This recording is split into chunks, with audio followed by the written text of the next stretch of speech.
কেনেকে ধ্বংস কৰিব লাগে কাৰণ জিএসপি ধ্বংস কৰিবলৈ হলে তেখেতসকল আস্তে আস্তে মানে চুৰ কৰি আনি জিএসপি একেবাৰে নাইকিয়া কৰাৰ পলিচিটো হাগ্ৰামা ডাঙৰীয়াই লৈছে। মই এই কাৰণে আমি হীৰা ডাঙৰীয়াক ভাল পাওঁ বুলি কৈছো যে আপুনি সাৱধান হৈ যাওক, বিপিএফে আপোনাৰ দল ধ্বংস কৰিব। আনফালেদি বড় আৰু অবড় সৃষ্টি কৰা আজি এই সময়ত হীৰা হৰণীয়া ডাঙৰীয়া আৰু আপুনি এই দুয়ো মিলি পেলাই আগৰ সময়তো বিশাল এটা ৰাজনীতিক আপোনালোকে কৰিছিল। এই যোনটো স্বৰূপ এতিয়া আপোনালোকক আমাৰ বিটিআৰ অঞ্চলৰ ৰাইজ বা অসমবাসী ৰাইজে এতিয়া দেখা পাইছে। আমি সদায় শুনা পাইছো হীৰা হৰণীয়া ডাঙৰীয়াই হাগ্ৰামাৰ লগত মিত্ৰতা কৰিব, ইমান লাজ লগা এটা কথা। আনফালেদি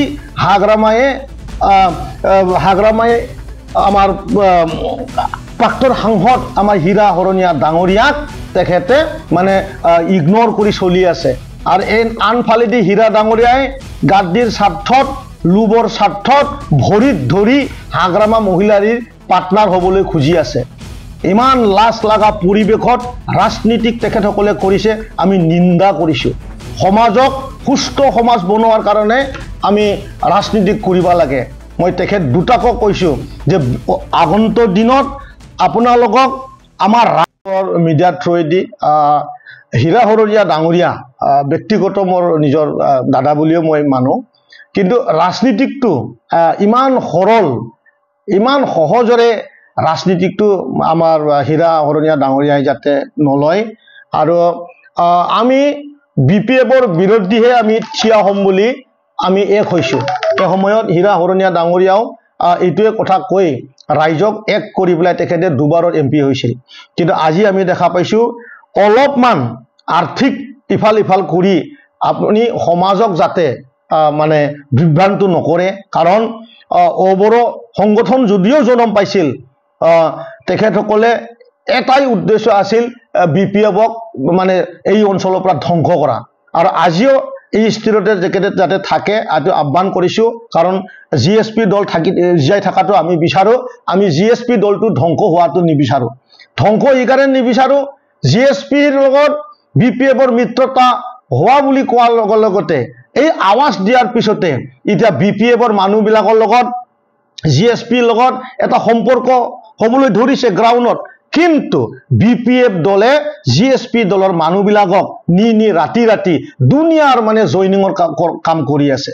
মই জানো বিপিএফৰ এইটো ডাঙৰ এটা মানে কৈছাৰ এটা ডাঙৰ এটা পলিচি জিএসপি দলৰ মানুহবিলাকক কেনেকে ধ্বংস কৰিব লাগে। কাৰণ জিএসপিক ধ্বংস কৰিবলৈ হলে তেখেতসকল আস্তে আস্তে মানে চুৰ কৰি আনি জিএসপি একেবাৰে নাইকিয়া কৰাৰ পলিচিটো হাগ্ৰামা ডাঙৰীয়াই লৈছে।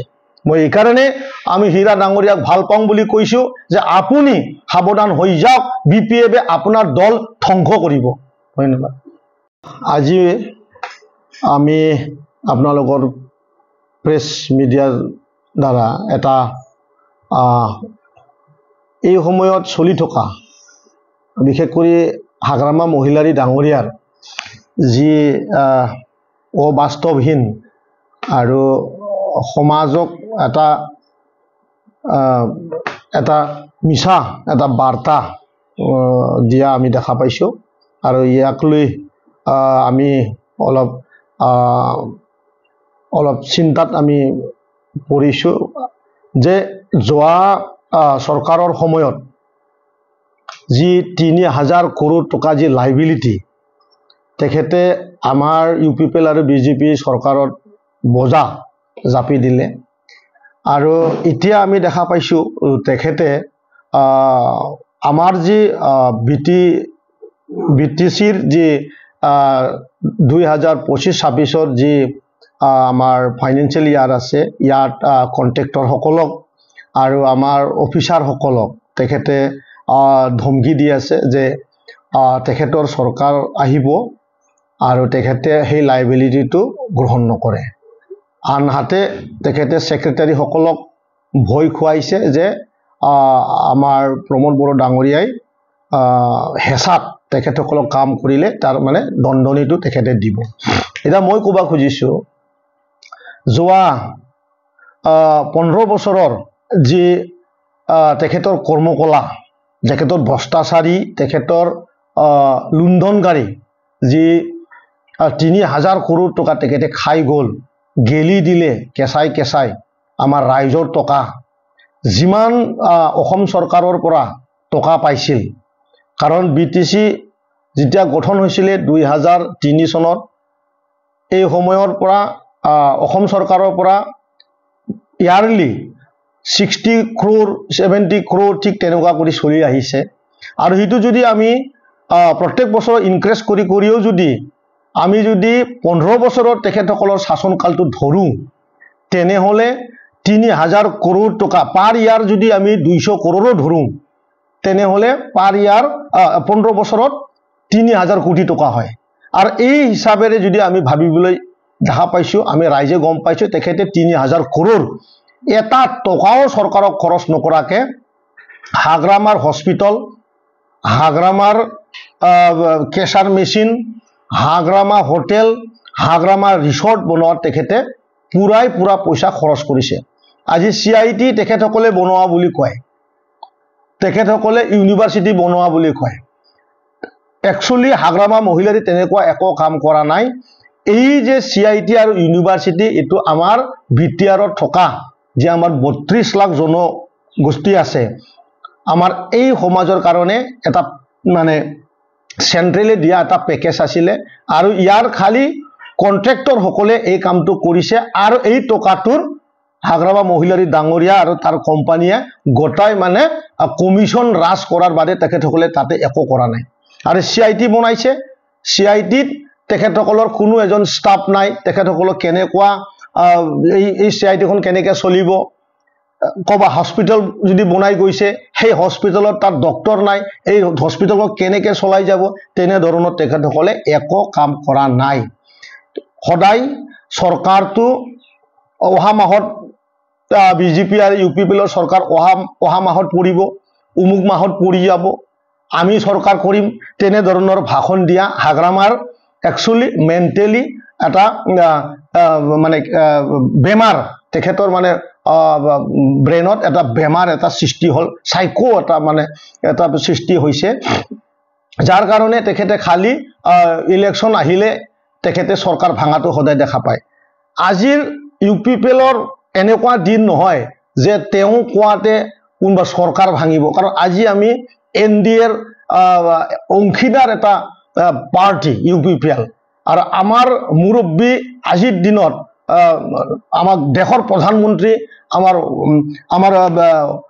আমাৰ হোম মন্ত্ৰী অমিত শ্বাহ ডাঙৰীয়া আছে, অসমত আমাৰ মুখ্যমন্ত্ৰী ডাঙৰীয়া আছে। তেখেতসকলৰ চিন্তাধাৰাতহে আমাৰ যি NDAৰ ধৰ্ম বা NDAৰ যোনখিনি নিয়ম আছে, তাৰ দ্বাৰাহে আমাৰ ভৱিষ্যতৰ যি আমাৰ ৰাজনীতিক হ'ব, সেইটো হ'বলৈ গৈ আছে। গতিকে হাগ্ৰামা মহিলাৰী ডাঙৰীয়াক মই ক'ব খোজো, আপুনি আচলতে এই আমাৰ BTR অঞ্চলৰ ৰাইজক যেনেকুৱা মিছা মাতি আৰু আপোনাৰ এই নাটকবাজি মানে ধৰণৰ এটা জকাৰ এটা কমেডিয়ান আৰু এটা হিংসাবাদী মন লৈ পেলাই এই সময়ত আপুনি BTRৰ কোনো এজন ৰাইজক আপুনি ভাল লগাব নোৱাৰে। কাৰণ সমাজে আপোনাক চিনি পাইছে। আপুনি বিগতৰ দিনত আমাৰ আদিবাসী ভাইসকলৰ লগত, বড়োসকলৰ লগত সংঘাত হোৱা সময়ত আপুনি জুই দিলা মানুহ, এই কথাটো সকলোৱে জানে। আনফালেদি বড়ো আৰু অবড়ো সৃষ্টি কৰা আজি এই সময়ত হীৰা হৰণীয়া ডাঙৰীয়া আৰু আপুনি এই দুয়ো মিলি পেলাই আগৰ সময়তো বিশাল এটা ৰাজনীতিক আপোনালোকে কৰিছিল। এই যোনটো স্বৰূপ এতিয়া আপোনালোকক আমাৰ BTR অঞ্চলৰ ৰাইজ বা অসমবাসী ৰাইজে এতিয়া দেখা পাইছে। আমি সদায় শুনা পাইছো হীৰা হৰণীয়া ডাঙৰীয়াই হাগ্ৰামাৰ লগত মিত্ৰতা কৰিব, ইমান লাজ লগা এটা কথা। আনফালেদি হাগ্ৰামায়ে আমাৰ প্ৰাক্তন সাংসদ আমাৰ হীৰা হৰণীয়া ডাঙৰীয়াক তেখেতে মানে ইগনোৰ কৰি চলি আছে। আৰু আনফালেদি হীৰা ডাঙৰীয়াই গাদ্দিৰ স্বাৰ্থত, লোভৰ স্বাৰ্থত ভৰিত ধৰি হাগ্ৰামা মহিলাৰীৰ পাৰ্টনাৰ হ'বলৈ খুজি আছে।